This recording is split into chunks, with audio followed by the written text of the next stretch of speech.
दोस्तों आज इस वीडियो में हम बात करेंगे कि अगर हम वज़न कम करना चाहते हैं तो हमें क्या क्या खाना चाहिए। आज कोई स्पेसिफिक डाइट प्लान के बारे में नहीं बताऊंगा, मैं आपको उन फूड्स के बारे में बताऊंगा जो इंसुलिन को कम से कम प्रभावित करते हैं। क्योंकि इंसुलिन एक ऐसा हार्मोन है जो अगर आपके ब्लड में थोड़ा सा भी ज़्यादा होता है तो आपका वज़न कम नहीं हो पाता है। ब्लड में इंसुलिन हार्मोन की उपस्थिति फैट बर्निंग की प्रोसेस को ब्लॉक कर देती है। क्योंकि जब आप कार्बोहाइड्रेट खाते हैं जो कि हमारे फूड में अबंडेंटली प्रेजेंट होता ही है, तो जैसे ही हम कार्बोहाइड्रेट खाते हैं हमारा ब्लड ग्लूकोज लेवल बढ़ता है। अब इस बढ़े हुए ग्लूकोज को कम करने के लिए इंसुलिन ब्लड में आ जाता है। इंसुलिन का काम होता है ब्लड में से ग्लूकोज को उठाना, फैट और ग्लाइकोजन में बदलना और बॉडी सेल्स में स्टोर करना। यानी जिस समय पर इंसुलिन आपके ब्लड में है उस समय फैट स्टोरेज की प्रोसेस हो रही है। तो अगर इंसुलिन आपके ब्लड में है और वो फैट स्टोर कर रहा है तो फैट बर्निंग की प्रोसेस कैसे होगी।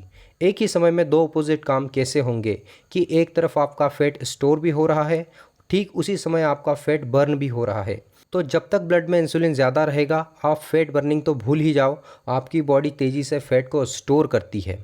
दूसरा, अगर ब्लड में इंसुलिन ज़्यादा है तो इसका मतलब है कि ग्लूकोज भी ज़्यादा है, और ग्लूकोज ज़्यादा है तो फैट बर्न करने की आवश्यकता ही नहीं है। तो इंसुलिन वो की है जिसको हम कम रख के ही फैट बर्निंग के बारे में सोच सकते हैं। और सोचना क्या, इंसुलिन कम रखे बिना आप फैट बर्निंग के बारे में बात भी नहीं कर सकते, because insulin is a fat making hormone.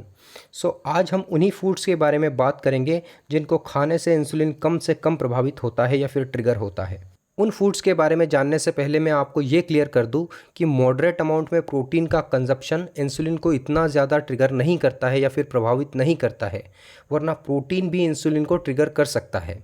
तो ये सभी फैक्टर्स को ध्यान में रखते हुए हम उन फूड्स के बारे में बात करेंगे। नंबर 1 है ग्रीन लीफी वेजिटेबल्स, जैसे पालक, मेथी, पत्ता गोभी, ब्रोकली, टमाटर। इनका सलाद बना के आप खा सकते हैं। इनसे इंसुलिन ना के बराबर ट्रिगर होता है। चाहो तो आप इनमें थोड़ा सा घी ऐड करके भी खा सकते हैं। ये इंसुलिन स्पाइक को मिनिमाइज़ करेगा। इनका सटाइटी इंडेक्स भी ज़्यादा होता है। फाइबर ज़्यादा होने से पेट में ज़्यादा स्पेस घेरते हैं, तो इनको एक बार खाने के बाद में आपको बार बार खाने की इच्छा नहीं होती है। Number 2, egg. दोस्तों जो लोग नॉनवेज खाते हैं वो एग भी खा सकते हैं। ये भी इंसुलिन को बहुत ही मिनिमम प्रभावित करता है, इंस्टेड कि उसमें कोई आर्टिफिशियल स्वीटेंट का उपयोग ना किया गया हो। Number 3, avocado.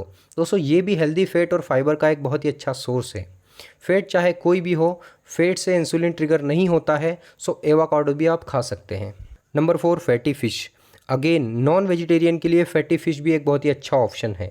फैटी फ़िश में ओमेगा 3 फैटी एसिड होता है जो इंसुलिन सेंसिटिविटी को बढ़ाता है। इंसुलिन रेजिस्टेंस दोस्तों एक ऐसी कंडीशन होती है जिसमें व्यक्ति का वज़न बढ़ते ही जाता है, क्योंकि हमारे बॉडी सेल्स इंसुलिन को रोकने लगते हैं, जिससे ब्लड में इंसुलिन का लेवल बढ़ने लगता है, जिससे आपका वेट बढ़ते जाता है। सो ओमेगा 3 फैटी एसिड आपके बॉडी सेल्स के इंसुलिन सेंसिटिविटी को बढ़ाता है, जो अगेन वेट लॉस में कंट्रीब्यूशन करता है। Number 5, cheese and full fat dairy, दही, पनीर। इनमें कार्बोहाइड्रेट की मात्रा बहुत कम होती है और फैट की मात्रा ज़्यादा होती है, जिससे इंसुलिन पर इसका बहुत ही मिनिमम प्रभाव पड़ता है। इसके अलावा दूध, अगर आप बिना शक्कर के साथ में अलसी के बीज मिलाकर पीते हैं तो इससे भी इंसुलिन पर कोई खास प्रभाव नहीं पड़ता है। नंबर 6, नट्स, जैसे आलमंड्स और वॉलनट्स। ये भी इंसुलिन पर कोई खास प्रभाव नहीं डालते हैं।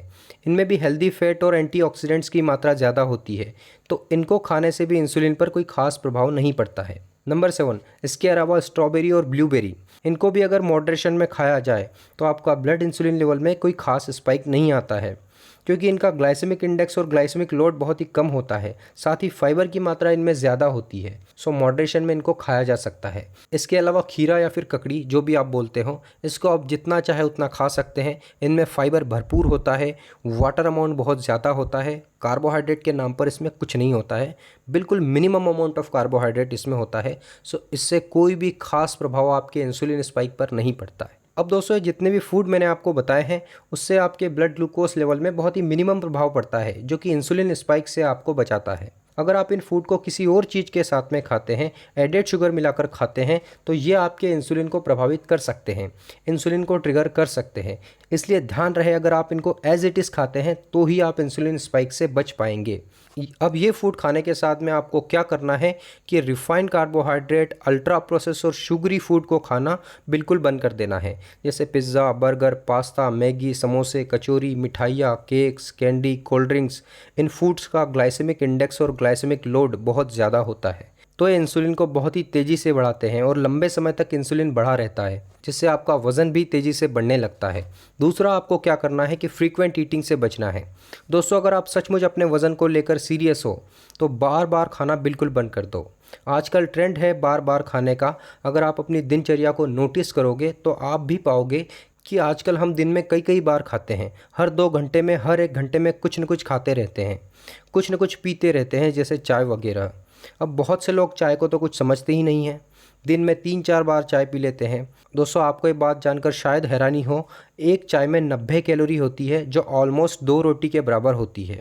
और बार बार खाने से क्या होता है, बार बार आपका ब्लड ग्लूकोज लेवल बढ़ता है, जिसे कम करने के लिए इंसुलिन भी बढ़ता है। और जब एक बार इंसुलिन बढ़ता है तो उसको कम होने में ऑलमोस्ट 2 से 3 घंटे का समय लगता है। अब चूंकि आपकी आदत है थोड़ी थोड़ी देर में कुछ न कुछ खाते रहने की, तो ब्लड इंसुलिन लेवल कम ही नहीं होता है कि आप फिर से कुछ खा लेते हैं। तो कैसे आपका ब्लड इंसुलिन लेवल कम रहेगा और कैसे फैट बर्निंग हो पाएगी। और दूसरा दोस्तों, बार बार खाने से होता क्या है कि आपका ब्लड ग्लूकोज लेवल हाई रहता है, और जब ब्लड ग्लूकोज हाई रहता है तो इंसुलिन भी लगातार हाई रहता है। और इंसुलिन का काम होता है ब्लड में प्रेजेंट ग्लूकोज को ग्लाइकोजन और फैट में बदलना और बॉडी सेल्स में स्टोर करना। तो एक दिन आपके बॉडी सेल्स भी इंसुलिन को रोकने लगते हैं, बिकॉज लगातार इंसुलिन फैट को लेकर आपके बॉडी सेल्स तक आ रहा है। तो आपके बॉडी सेल्स इंसुलिन को रोकने लगते हैं। इस सिचुएशन को इंसुलिन रेजिस्टेंस बोलते हैं, जो कि बहुत ही खतरनाक स्थिति होती है, जिससे आपका वेट लगातार बढ़ते जाता है और कम होने का नाम ही नहीं लेता है। सो बार बार खाने की आदत, हर 2 घंटे में खाने की आदत आज ही छोड़ दो। कुछ सब्सक्राइबर्स मुझे बता रहे थे कि उनके डाइटिशियंस ने, डॉक्टर्स ने उनको ये बताया है कि वज़न कम करना है तो हर 2 घंटे में खाते जाओ, जो कि बिल्कुल गलत स्टेटमेंट है। आपको ऐसा भूल कर भी नहीं करना है। हो सके तो ये वीडियो आप उन डॉक्टर्स को शेयर करना। तो दोस्तों, फ्रीक्वेंट ईटिंग बंद करने के साथ साथ में आपको एक काम और करना है कि वीक में 16 आवर की फास्टिंग करनी है, 16 घंटे का उपवास रखना है। 16 घंटे की फास्टिंग जब आप करते हैं तो लंबे समय तक आपका ब्लड इंसुलिन लेवल कम रहता है, तो इस बीच तेज़ी से आपका फैट बर्न होता है। और लास्टली आपको क्या करना है कि जब भी आप भोजन करते हैं तो भोजन से पहले आपको एप्पल साइडर विनेगर यानी कि सेब का सिरका 1 ग्लास पानी में मिला के पी लेना है। विनेगर में एसिडिक एसिड होता है, जो अल्फा एमिलेस एंजाइम की एक्टिविटी को स्लो कर देता है, जिससे कार्बोहाइड्रेट स्लोली डाइजेस्ट होता है और इंसुलिन के स्पाइक से आपको बचाता है। साथ ही आपके मसल्स का ग्लूकोज अपटेक भी बढ़ा देता है। तो एप्पल साइडर विनेगर भी एक बहुत ही अच्छा फॉर्मूला है इंसुलिन के स्पाइक से बचने का। आज के इस वीडियो में इतना ही। दोस्तों, अगर आप हेल्थ से संबंधित किसी भी जानकारी को चाहते हैं तो आप कुछ भी कमेंट सेक्शन में पूछ सकते हैं।